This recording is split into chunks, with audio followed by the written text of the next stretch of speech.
it all got so nasty behind the scenes, post Right.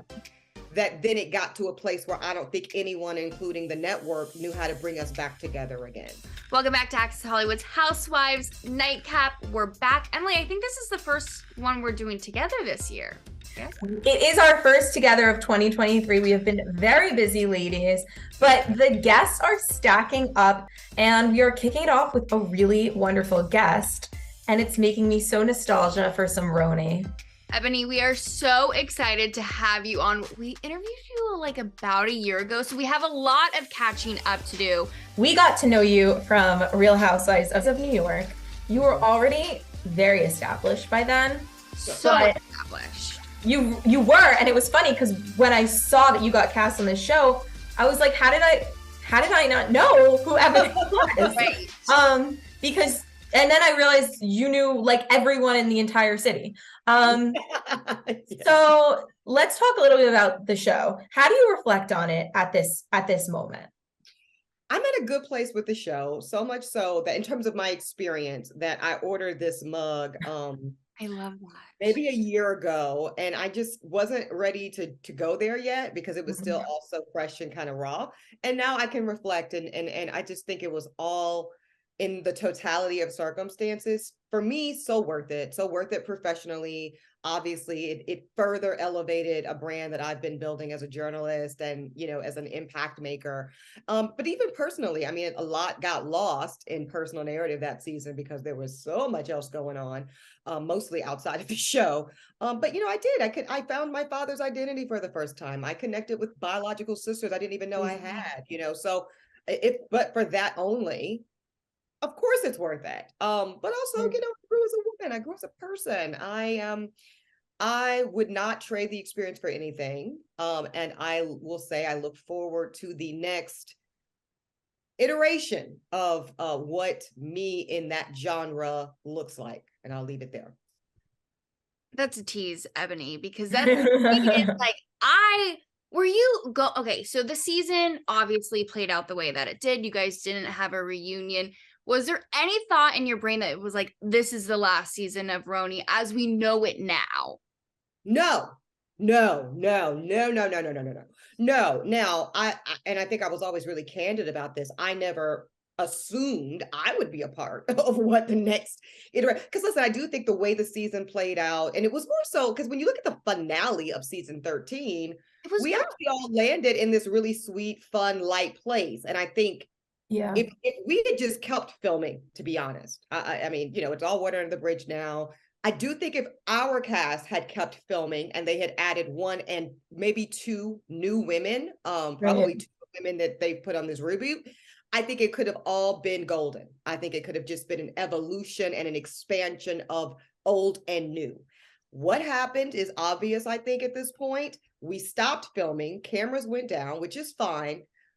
But, you know, conversations happened in the press. I was a newbie, so this kind of code of silence that no one say anything until the reunion, I didn't know about. So I'm a journalist, I'm a talker. I was expressing how I felt and reacted to the episodes in live time as they aired.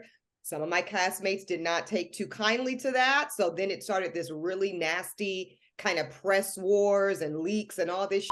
I don't do leaks because I'm not, you know, I don't know if you can, well, how many bad words can you say on this platform? You can say any. You can say whatever you want. I'm not a so I don't do leaks. I cite on the record as the journalist and an attorney that I am.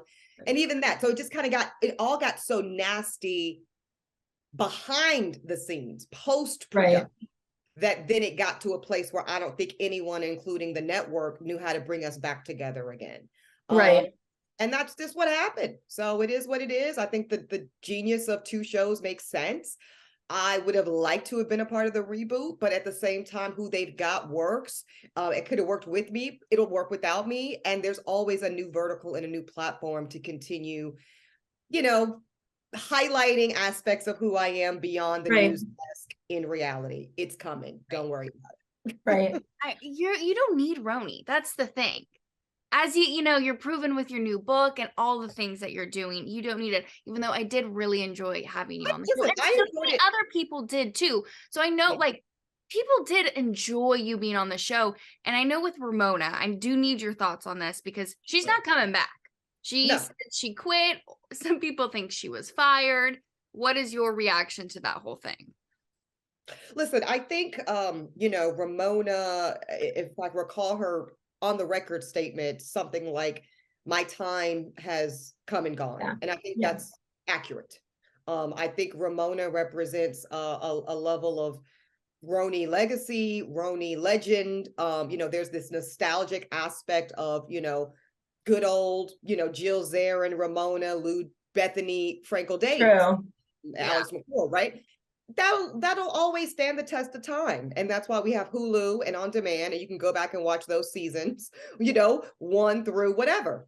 But as New York changes, as America evolves to something that is more globally and culturally diverse and interesting, quite frankly, Ramona is a woman of a particular age, and also but also, like, I know 60 plus. You look at my friend Archie, who's 60 plus as well, who's about that life and totally with it and would love to embrace something diverse. So I'm not going to just give her an age pass, No, it's about evolving, right? Like evolving. It's personality. She is a woman who understands a very white-centric Upper East Side New York, and that is the limitation of New York society for her, right? And that's whatever. It's just not accurate, quite frankly. It's a very specific, the thing is too, like, I live on the Upper East Side. Like, I don't know people like Ramona. Granted, like, I'm not making tens of millions of dollars, but still, like, neither is she. I know professional women. Honey, neither is she. Continue. I know a ton of professional. Which is why she's so bothered by the disappearance of this 1 point whatever $1 million check she was getting. Go ahead. Right. Yeah. Right. So she represented this very specific pocket. Yeah. And for me as a New Yorker and as a viewer, I was just kind of like, take Ramona good and bad, but I was kind of like, this is not representative of my city, I felt. Yeah. And listen, here's the thing. I think I'm all around what's good for the goose is good for the gander. So I think, again, if Ramona just had a different attitude about it, I don't think Ramona necessarily, if I was producing, I don't think she needed to go per se, but I think she needed to make space. And I think the perfect example of someone who didn't change who they were, didn't deviate from their personality was Sonia Morgan. Sonia stayed Sonia, and Sonia said, it's time for us to fall back a bit, make a little space for a new era of New York boss bitches. Yeah. And that's why it really should have just went on with me and Sonia and some others, but whatever. You were also really close with Leah while filming. Then, like you said, there was things in the press. There's speculations that you guys are just like not friends anymore. What is the truth behind that? I'll clear it up. There's no need to speculate now that we're like 20 years past it, right? Leah and I had an authentic friendship. I think on both sides, we were both authentically interested in each other and curious. But it's kind of like, I don't think this is too taboo to say. We were work friends. Everybody has, I'm sure you two are work friends. Right. I get that.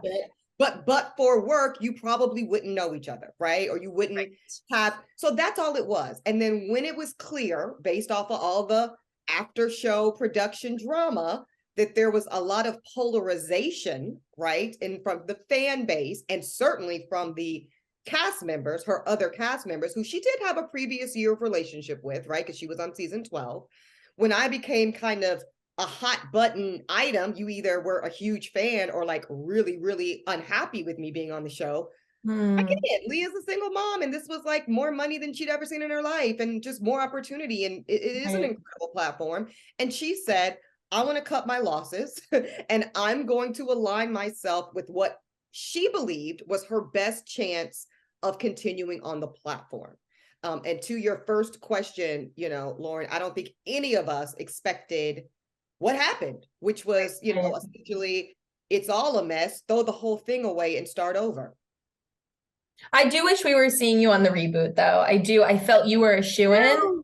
I thought that they would kind of actually make you almost the narrator, the star. I will say this in terms of good news about that, RHONY and Real Housewives broadly, which I'm still a fan of the entire franchise and different shows.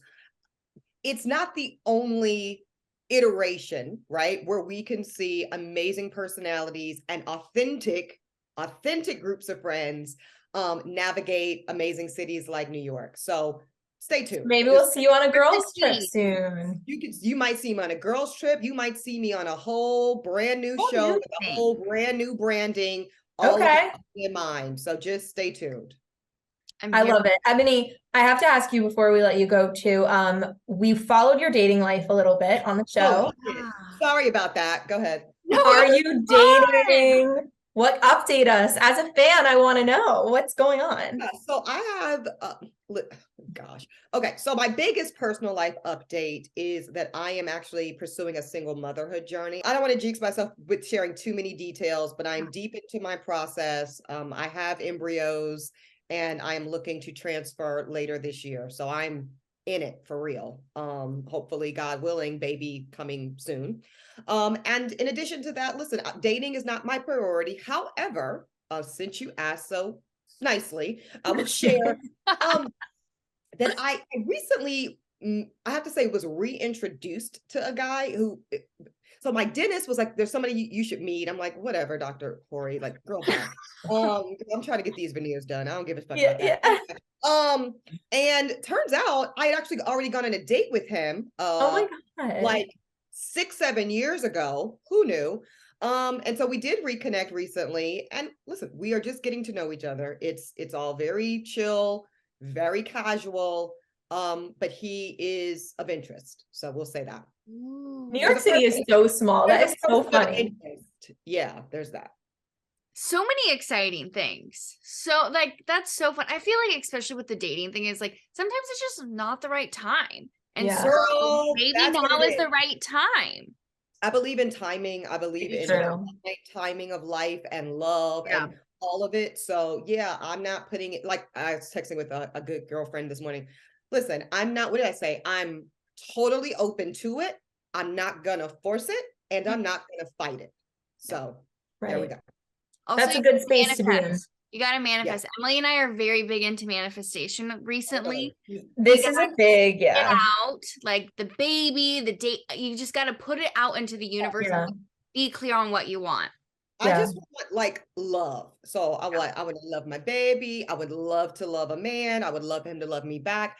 But where I'm no longer stuck is like, okay, we got to get married in 18 months. And we got to have it. Like, it's just that I've kind of released. And I do feel a lot more comfortable now. I feel less stressed and less pressed. You have a new book. This is your second book? This is it, ladies. Yes, this is Bet on Black. That is the good news about being Black in America today. And it is my second book. My first book, Pretty Powerful, Appearance, Substance, and Success, came out now about 6 years ago, which is insane. But I really feel like this one is the big book. You know, I had a fantastic publication team from Hachette and Legacy Lit. And I really, was just able to share, you ladies know, I mean, I'm older than both of you, but the growth that we have kind of from our late 20s, which is where I started writing Pretty Powerful, through our 30s, and now on the cusp of 40, all the goods are really in this one. So I'm very excited. Yeah. Tell us why, how long did it take you to write the book, and why? I feel like when you're going to write a book, it's like something is pushing you inside of you, right? Like there's a reason you're being pushed. Tell me about that moment deciding you're going to do this. So writing a book, as everyone probably imagines, is not for the faint of heart. It is a grueling process. I'm just going to be honest about it. It's of all the things that I do content-wise, from my beloved podcast to doing the news for the Griot, to the book is I would say the heaviest lift, right? But that's why, to your point, Emily, having that why, having that momentum, that pure, authentic, like, this thing doesn't exist in the world. Like Toni Morrison says, if there's a book that you want to read that has not been written, it's actually your job to write it. So that's what led me to Bet on Black. There's just so many amazing books. They're all, because I'm a big old nerd back here, most of them on my bookshelf, that are about the Black experience, about Black Americana and the global diaspora of Africa. And it's amazing. But a lot of those narratives are steeped in a trauma story and something that's really heartbreaking and very just difficult, the difficult realities, and they are real. And yet, there are a lot of really fantastic stories of celebration and of, iconic evolution and elevation and ascension when it comes to Black folk in this country, both historically and today. And those just happen to be the stories I wanted to tell. I wanted to really put that out into the universe. You know, I'll give you guys this. I don't want to do too much tea and too much shade, but I had a former castmate that said on the show that, well, Eboni, you don't look like struggle. I can't tell by looking at you that basically there's a problem with being Black. And, I'm confused because you dress better than me and, I just don't see it. And I thought two things. Number one, how idiotic, but also how sad, right? That the only narrative of Blackness that you have in your brain is this sad trauma story of downtrodden, woe is me. Like, what am I supposed to walk around looking like, girl? A hot freaking mess, just because that's the Black narrative and experience that you know about. So it kind of affirmed how important this book is, right? It's important, that people, including other Black people, let's be very clear, right, have an understanding that narrow, unfortunate narrative is so far from the only thing to know about Blackness and to celebrate. Bet on Black, the good news about being Black in America today, it's everywhere. You can find it, of course, on Amazon, Barnes and Nobles, your local bookstore. We want to keep those mom and pop shops in business. And I'm actually, in a couple of days, probably by the time this airs, you can click on my Instagram and you can get a signed copy, your own signed copy of Bet on Black. So I'm very proud of this book. Thank you both for this opportunity. I agree. I think this is a valuable read for any and everybody who just cares about humanity. That's what the read is about. So love you.